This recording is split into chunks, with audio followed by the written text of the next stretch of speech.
Hello student, I am Rakesh sir और हम discuss करेंगे लेक्चर नंबर 2 टेंशन। जब किसी ब्लॉक को इंक्लाइन प्लेन पे रख देते हैं तब उसमें कितनी टेंशन लगती है अगर हम उसको पुली और रोप से टाइट बांध दें। तो स्टूडेंट यहाँ पे पुली दी है और ये एक मास दिया है एम। ठीक है, इसको टाइटली बांध रखा किससे? रोप से। ठीक है स्टूडेंट, तो अब क्या होगा स्टूडेंट, अगर ये ब्लॉक फ्री होता, अगर ये ब्लॉक क्या होता स्टूडेंट, फ्री होता, किसी चीज़ से बंधा नहीं होता, तो हमें पता है इसके अगर कंपोनेंट करें तो इधर कौन सा कंपोनेंट आता है? M g sine theta. इधर कौन सा आता है? M g cos theta. और इधर क्या आता है स्टूडेंट? नॉर्मल। ठीक है, तो ये फोर्स इसको कोई बैलेंस करने वाला नहीं था, ये फोर्स इसको चलाता। अगर यहाँ पे पुली और रोप ना होती तो ये क्या होता? ये चलने लग जाता। किसकी वजह से? एम जी साइन थीटा की वजह से। तो एम जी साइन थीटा तो स्टूडेंट अब भी नीचे लग रहा है। ठीक है, तो एम जी साइन थीटा इसको जैसे ही चलाने की कोशिश करेगा, इससे रोप बंधी हुई है, रोप इसको रोकने की कोशिश करेगी, तो ये ब्लॉक रोप को कहाँ खींचेगा? नीचे की तरफ। और रोप ब्लॉक को कहाँ खींचेगी? ऊपर की तरफ। तो स्टूडेंट ऐसे इसका कुछ डायग्राम बन जाएगा। इसको रोप खींचेगी पीछे की तरफ बाय रोप, क्योंकि ये रोप को कहाँ खींच रहा है? नीचे की तरफ। रोप इसको कहाँ खींचेगी? ऊपर की तरफ। ये टेंशन किसने लगाई? बाय ब्लॉक, क्योंकि ब्लॉक कहाँ खींच रहा है? नीचे, रोप कहाँ खींचेगी? ऊपर। Equal and opposite. और यहाँ क्या लग रहा है student? M g sine theta. तो अलोंग द इंक्लाइंड प्लेन, ठीक है, ये अलोंग द इंक्लाइंड प्लेन कोई मोशन नहीं हो रहा, एट रेस्ट है सिस्टम। तो एक्सेलेरेशन कितना है student? 0 metre per second square. Newton का सेकंड लॉ लगाओ, तो एफ नेट इक्वल टू क्या आएगा student? Mass into acceleration. Mass m, acceleration zero, यानी कि total zero. Net force student किसी को भी ज़्यादा मान सकते हैं, तो मैं मान लेता हूँ एम जी साइन थीटा ज़्यादा था, ऐसा मैंने माना है। ठीक है, तो m g sine theta minus T equal to zero. तो m g sine theta is equal to, T को उधर ले जाओ पॉजिटिव, यानी कि किसके बराबर आ गई?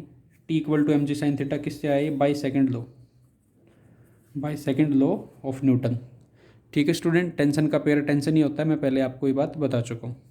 ठीक है स्टूडेंट, अब हम क्वेश्चन करते हैं जिसमें दो ब्लॉक सिस्टम होगा, पुली और ब्लॉक। ठीक है स्टूडेंट, तो ऐसे क्वेश्चन को हम ट्राई करते हैं। अगर मैं इसमें एक और बना देता, ऐसे दो ब्लॉक बना दूं मैं इसी के अंदर, मान लो यहाँ पे पुली है, इस पे दो ब्लॉक अगर मैंने यहाँ पे रख दिए हैं ऐसे, और दो रोप का यूज़ कर लूँ मैं अगर, और ये एंगल कितना है? थीटा। ठीक है स्टूडेंट, इसका मास m1, इसका मास m2। तो ये अपनी रोप 1 है, ये कौन सी है? रोप 2। हमें टेंशन बतानी है रोप 1 में, टेंशन इन रोप 1 एंड रोप 2। तो कैसे सोल्व करेंगे स्टूडेंट इसको? इससे नीचे जितना मास है, इससे नीचे जितना मास है वो सारा का सारा इस रोप को नीचे की तरफ खींच रहा होगा। तो इससे नीचे कितना मास लग रहा है स्टूडेंट? यहाँ पे एम जी साइन थीटा, यहाँ पे भी एम जी साइन थीटा। तो इस रोप 1 से, ये रोप 1 का डायग्राम है, इसके नीचे टोटल मास कितना? दो मास है, m1 प्लस m2। क्योंकि रोप से जितने नीचे मास होता है वही उस पर क्या लगाता है? टेंशन लगाता है। पीछे वीडियो वाले लेक्चर में मैंने बता दिया आपको।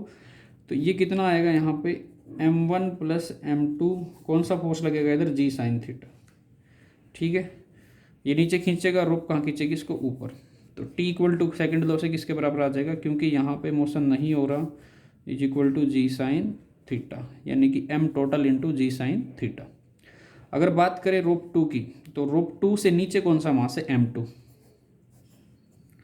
ये m2 है, तो रोप 2 पे टेंशन लगेगी ऊपर, और ये इसको खींचेगा कहाँ की तरफ? m2 जी साइन थीटा।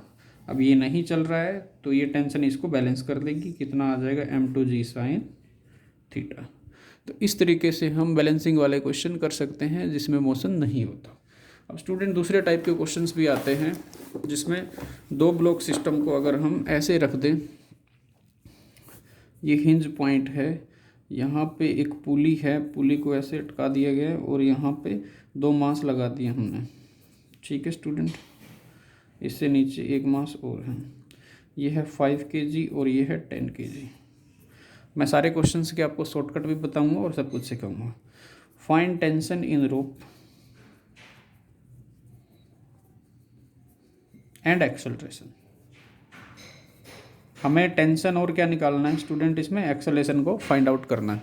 तो हम क्या करेंगे टेंशन और एक्सेलरेशन निकालने के लिए, तो स्टूडेंट कुछ अजम्पशन है जो मैंने लिख दी यहाँ पे। वो कैसे है देखो, tension in rope remain same. Rope में टेंशन एक जैसी रहेगी पूरी में। अगर रोप में यहाँ टेंशन ज़्यादा है और यहाँ कम है तो रोप टूट जाएगी। ठीक है, ऐसा नहीं होगा कि रोप यहाँ से लूज रहेगी और यहाँ से खींचेगी। पूरी रोप एक बराबर खींचेगी, उसमें टेंशन कैसी रहेगी, सेम रहेगी। ठीक है student. Acceleration of each block same. ये ब्लॉक और ये ब्लॉक दोनों का एक्सेलरेशन सेम रहेगा। अगर स्टूडेंट ये तेज चलेगा और ये स्लो चलेगा तो रोप टूट जाएगी। ठीक है, अगर ये तेज़ दौड़ने लगे और ये स्लो दौड़ने लगे तो रोप क्या हो जाएगी, टूट जाएगी या लूज़ हो जाएगी। मान लो ये स्लो चल रहा है और ये फास्ट चल रहा है तो रोप क्या हो जाएगी, लूज़। रोप कभी लूज़ नहीं होती, रोप कभी टूटती नहीं है ऐसे केसेस में। ठीक है, जो जनरली हम क्वेश्चन लेते हैं। तो टेंशन सेम रहेगी क्योंकि एक ही रोप है, एक ही रोप के अंदर एक ही टेंशन रहेगी। तो हम इसको एक बार के लिए इसको भूल जाते हैं, इस वाले को। ठीक है, इतने वाले पार्ट को हम इसको देखते हैं।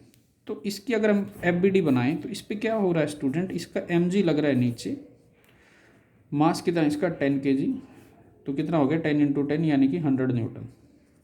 ये mg नीचे खींचने की कोशिश कर रहा है इसको, तो रोप कहाँ खींचेगी इसको, ऊपर की तरफ, T।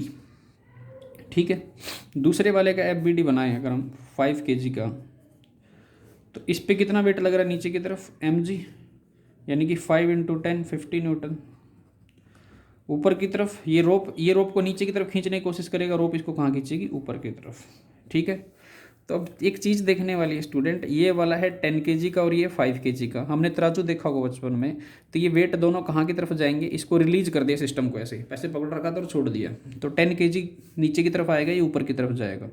क्योंकि यहाँ पे इसके mg का फोर्स ज़्यादा है, इसके mg का फोर्स कम है, तो ये नीचे आएगा और ये कहाँ जाएगा, ऊपर जाएगा।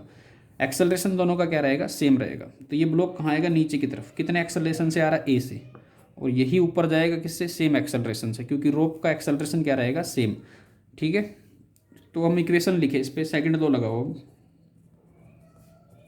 अगर हम सेकंड लॉ लगाएं तो क्या लिखेंगे, ये फोर्स ज़्यादा है ये कम है, इसीलिए नीचे आया है, तो mg - T होता ना, F net = ma। तो नेट फोर्स ये नीचे की तरफ, ये ऊपर की तरफ। नीचे वाला फोर्स ज़्यादा मानना क्योंकि नीचे की तरफ आ रहा है, 10 kg की तरफ ही, ये नीचे की तरफ ही आएगा सिस्टम, ये ऊपर जाएगा। तो ये mg - T = मास कितना है इसका 10, एक्सेलरेशन कितना है A। mg कितना है बेटा 100 - T = 10 है। तो ये एक इक्वेशन हो गई। अब इसकी इक्वेशन लिखते हैं। ये ऊपर की तरफ जा रहा है, ये ऊपर की तरफ कब जाएगा, जब टेंशन ज़्यादा होगी। तो T माइनस, इसको क्या करेंगे, सब्ट्रैक्ट करेंगे, क्योंकि ऊपर का फोर्स ज़्यादा है नीचे का कम है, इसलिए ऊपर जा रहा है। तो T - mg = मास × एक्सेलरेशन। तो T हमें पता नहीं है, mg कितना यहाँ पे 50 है, मास कितना 5, एक्सेलरेशन कितना है A। तो T - 50 = 5 है।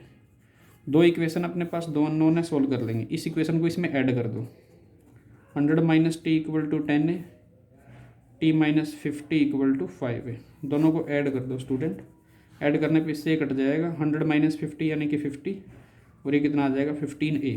अब आप सोल्व करोगे तो 50/15 कर लेना यहाँ पे, 3 और ये 10, तो 10/3 मीटर/सेकंड²। ये एक्सेलरेशन आ गया। टेंशन निकालनी, किसी एक इक्वेशन में पुट कर देंगे इसको, तो यहाँ से हमारी क्या आ जाएगी, टेंशन आ जाएगी। तो मैं इस वाली इक्वेशन में पुट कर रहा हूँ यहाँ पे। तो T कितना आएगा 5A + 50, क्योंकि इधर ले जाओ इसको, तो 5 × 10/3 + 50। एलसीएम लेके इसको सोल्व करेंगे, ये कितना 50 और ये 150, यानी कि 200/3 न्यूटन हमारा क्या आ जाएगा स्टूडेंट, आंसर आ जाएगा। ठीक है, तो इस तरीके से हमें क्वेश्चंस को सोल्व करना है जिसमें 2 ब्लॉक प्रॉब्लम दे रखी होती है। ठीक है स्टूडेंट, अगर आपको कोई डाउट हो आप कमेंट बॉक्स में हमें कमेंट करके पूछ सकते हैं।